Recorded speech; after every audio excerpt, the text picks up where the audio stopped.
السلام علیکم، میں ہوں آپ کی ہوسٹ سمینہ، اور آج میں آپ کے لیے ایک اور چھوٹی سی کہانی لے کر آئی ہوں جس کا عنوان ہے گیلی مٹی کی ٹھنڈک۔ اف اللہ، کتنی سردی ہے امی، انگیٹھی کے لیے کوئلے کہاں رکھتے ہیں؟ سردیاں شروع ہوتے ہی حسب معمول مہر کا واویلا شروع ہو چکا تھا، اور آج تو بادل بھی گھیرے ہوئے تھے، لہٰذا کوئلوں کی یقینی شامت آئی تھی۔ کچن کے پیچھے سٹور میں رکھے ہیں، احتیاط سے استعمال کرنا، ساری سردیاں انہی سے کام چلانا ہے۔ اس کے پوچھنے پر امی نے جواب دیا، اور ساتھ ہی احتیاط کی تاکید بھی کر ڈالی، جسے سن کر وہ ہمیشہ کی طرح جل کر رہ گئی۔ لو جی، ایک تو سردی سے بچنے کے لیے کوئلے جلاؤ، نہ بجلی کا بل، نہ ہی گیس کی ٹینشن، اس پر بھی احتیاط کی تاکید۔ ویسے یہ سردی کو ہم جیسے مڈل کلاس لوگوں کے گھروں میں آنا ہی نہیں چاہیے، یہ تو امیروں کی انجوائمنٹ ہے۔ گاڑی ہو، گھر ہو یا دفتر، ہر جگہ ہیٹر کے مزے، گرما گرم لذیذ کھانے، رضائی میں بیٹھ کر خشک میوہ جات اور کافی کی عیاشی۔ ہم جیسے تو سارا سال کوئلے جمع کرتے ہیں، پھر جب سردیاں آئیں تو احتیاط سے استعمال کریں۔ کیا فائدہ اتنی مشقت کا؟ کوئلے دہکانے کے ساتھ ساتھ وہ اپنے قیمتی خیالات کا بھی اظہار کر رہی تھی، جس پر امی کو حسب توقع غصہ آ گیا۔ ہاں تو تمہیں کیا تکلیف ہے؟ مشقت تو میں ہی کرتی ہوں، اور مشقت بھی کیسی، سارا کام تو لکڑیوں پر ہی ہوتا ہے۔ میں اس میں سے بڑے بڑے کوئلے بجھا کر الگ کر لیتی ہوں، کون سا پہاڑ کھودنے پڑتے ہیں مجھے جو تم یوں اپنا خون جلا رہی ہو؟ تو کیوں نہ جلاؤں خون؟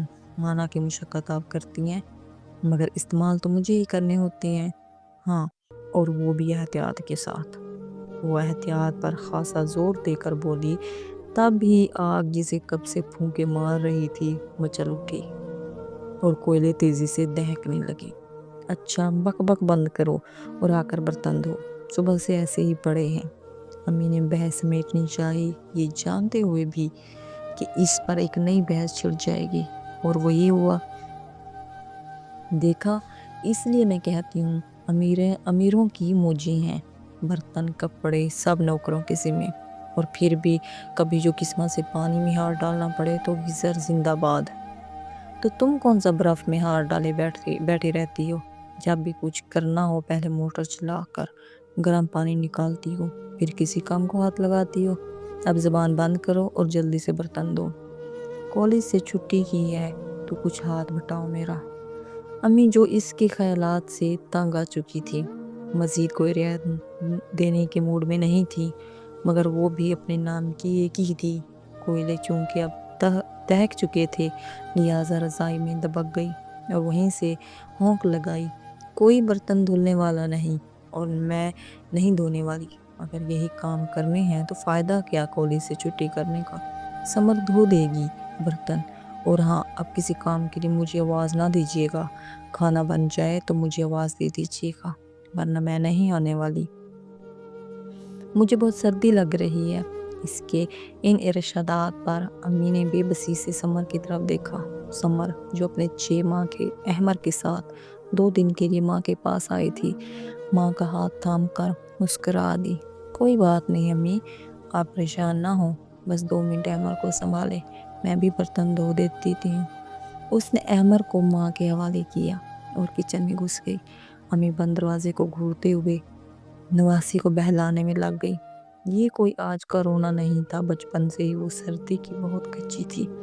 سردیاں آتے ہی سردی کی جو گردان شروع ہوتی تو پھر موسم کے بدلنے پر ہی ختم ہوتی۔ اسکول اور کالج سے تو چھٹیاں ہوتی ہی تھی، ساتھ میں ماں کا ہاتھ بٹانے سے بھی صاف انکار۔ بس رضائی میں دبک کر امیروں کے فوائد اور غریبوں کے نقصانات پر روشنی ڈالتی رہتی۔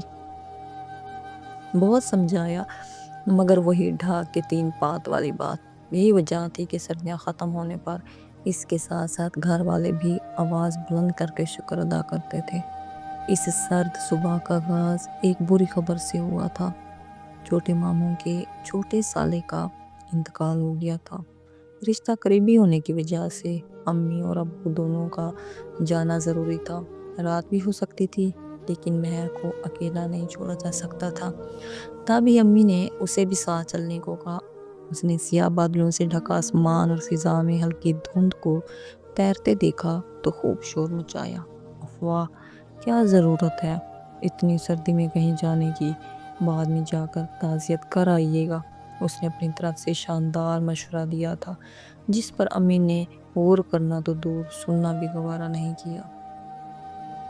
کوئی فضول بکواس نہیں، جلدی سے کپڑے بدلو، تمہارے ابو موٹر سائیکل لے کر آتے ہی ہوں گے۔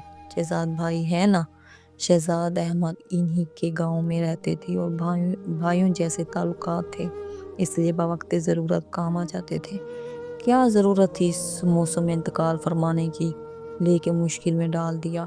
کپڑے بدلتے ہوئے بھی اس کی دعائیں جاری تھیں، جس پر امی نے جھڑک دیا، شرم تمہیں، اب لو انسان اپنی مرضی سے مرتا ہے، جو یہ الزام بھی تم نے ان پر ڈال دیا۔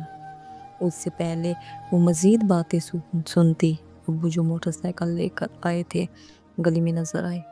میں گلو خلاصی پر شکر ادا کرتی باہر آ گئی۔ موٹر سائیکل پر بیٹھتے ہی سرد ہوا نے جو استقبال کیا تو باوجود اوپر نیچے گرم کپڑوں کے وہ کپکپانے لگی۔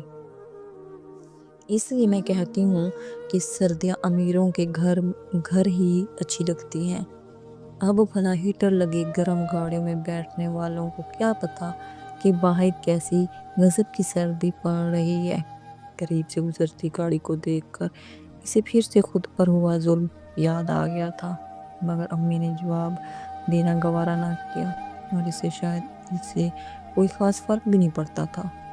اور خبردار، جو آپ نے فوتگی والے گھر میں جا کر مجھے ہاتھ بٹانے کی نصیحت کی ہو، کسی کام کو ہاتھ نہیں لگاؤں گی میں، ساتھ چل رہی ہوں، کسی کو غنیمت جانیے۔ بجتے دانتوں کے ساتھ وارننگ دے کر اس نے شال کچھ اور زیادہ چہرے کے گرد لپیٹ لی۔ سفر اسی طرح جاری تھا کہ اس کی نظر خانہ بدوشوں کی جھگیوں کے سامنے کھیلتے 3 بچوں پر پڑی، اور وہ جیسے جم کر رہ گئی۔ وہ تینوں انتہائی مخدوش لباس میں تھے۔ اس غضب کی سردی میں بھی ان کے جسموں پر ایک نکر، پھٹی پرانی شرٹ اور خستہ حال سویٹر کے سوا کچھ نہ تھا۔ نہ سر پر ٹوپی تھی، نہ پاؤں میں جوتے۔ سردی کی شدت سے ان کے نیلی پڑتے چہرے اور کانپتی ٹانگیں اتنی دور سے بھی صاف دکھائی دے رہی تھی، مگر وہ اس سے نظریں چرائے گیلی مٹی میں کھیلنے میں مشغول تھے، جو رات کی بارش کی دین تھی، اور جس سے کھلونے بنا بنا کر وہ اپنا وقت بتا رہے تھے یا دھیان بٹا رہے تھے۔ مہر سمجھ نہ سکی، مگر اس گیلی مٹی کی ٹھنڈک سے اسے اپنا آپ جمتا ہوا محسوس ہوا۔ وہ ساکت تھی اور سردی کا شدید احساس جیسے یکدم ختم ہو گیا تھا۔ امی سے کچھ کہہ رہی تھی، مگر وہ جواب کیسے دیتی؟ اس کی تو زبان ہی گنگ ہو چکی تھی۔ امی حیران تھی، اور مزید حیران تب ہوئی جب وہ انہیں وارن کرنے کے باوجود ان کے کہے بغیر ہی فوتگی والے گھر میں ہاتھ بٹانے لگی، اور ایک بار بھی سردی کی شکایت نہ کی، نہ وہاں اور نہ ہی پھر کبھی۔ چاہے کیسا ہی موسم ہوتا، وہ بلا چوں چرا کالج چلی جاتی۔ امی جو کہتی خاموشی سے کر دیتی، اور سردی کا واویلا کرنا تو جیسے بھول ہی گئی تھی۔ امی حیرت زدہ تھی، اور اس حیرت کا وہ برملا اظہار بھی کرتی۔ آپا بھی اکثر اسے چھیڑا کرتی، کیا ہوا بھائی، کیا اب ہماری مہر کو سردی نہیں لگتی؟ وہ کچھ کہنے کے لیے لب کھولتی، مگر گیلی مٹی کی ٹھنڈک اس کی رگوں پہ ایسی سرایت کر چکی تھی کہ وہ کچھ بھی کہنے کے قابل ہی نہیں رہتی۔ یہ تھی آج کی میری چھوٹی سی کہانی۔ امید کرتی ہوں آپ کو اچھی لگی ہوگی۔